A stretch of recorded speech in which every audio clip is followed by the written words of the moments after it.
जय झूलेलाल दोस्तों, मैं मुस्कान आहूजा और तव्हांजो स्वागत आहे मुंहिंजे चैनल हुनर मुस्कान का सिंधी ते। जय झूलेलाल दोस्तों, अॼु मां तव्हांखे ॿुधाईंदसि टीजड़ी माता जे व्रत जी कथा ऐं उन में लोॾो जेको ॾिबो आहे त उन में छा चइबो आहे मां उहो बि तव्हांखे ॿुधाईंदसि। त शुरू था कयूं पिया।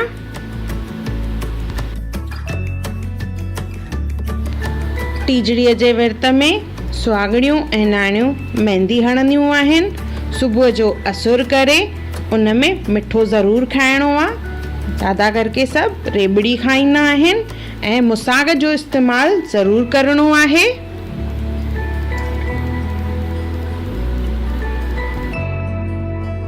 असुर खां पोइ कुझु बि न खाइबो आहे। इन खां पोइ तयारु थी करे टीजड़ी माता ते जल चाढ़बो आहे।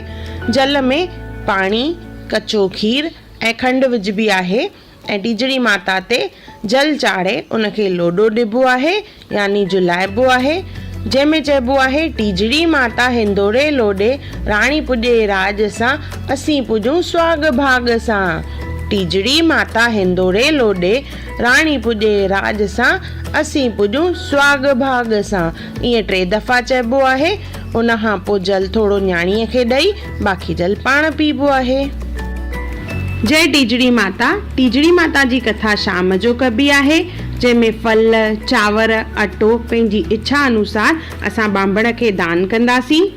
अर्घ जे कटोरे में कचो खीर, रधल चांवर ऐं खंडु विझणी आहे। जल जो लोटो ऐं काकड़ी प्रसाद में, जंहिंमां थोरी काकड़ी असां कथा खां पोइ अर्घ वारे कटोरे में विझंदासीं ऐं थोरी प्रसाद में खाईंदासीं। अचो त कथा शुरू था कयूं पिया।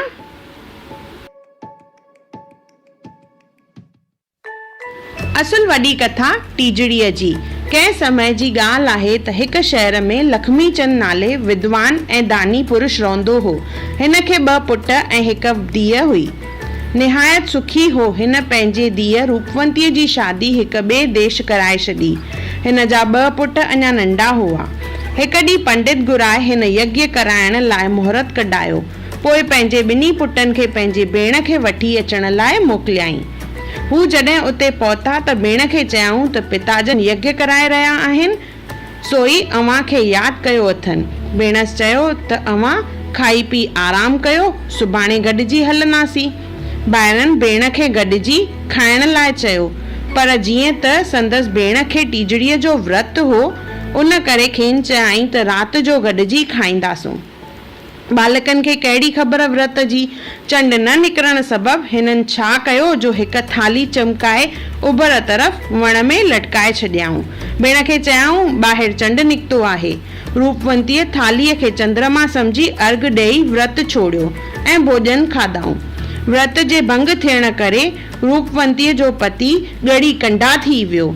ॿाहिरनि हिन सां दगा कई हुई, जंहिं करे हूअ छा करे। पतीअ जी सेवा कंदे सॼो साल गुज़री वियुसि। आख़िर सावण वारो महीनो आयो। ऊंधाई टीज तिथीअ ते टीजड़ीअ जो व्रत रखी राति जो चंद्रमा खे खीर जो अर्घ ॾिनाई ऐं थोरो पंहिंजे पतीअ जे वात में बि विधाई त संदसि पति चाक थी वियो ऐं भलो थी पियो। पोइ पाण बि भोॼन खाधाई।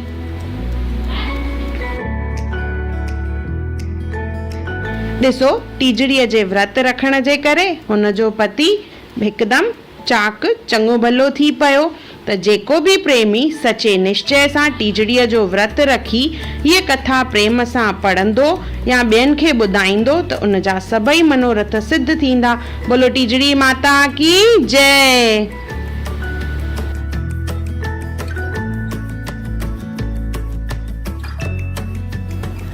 स्तुति टीजड़ी माता जी कंदासीं हाणे।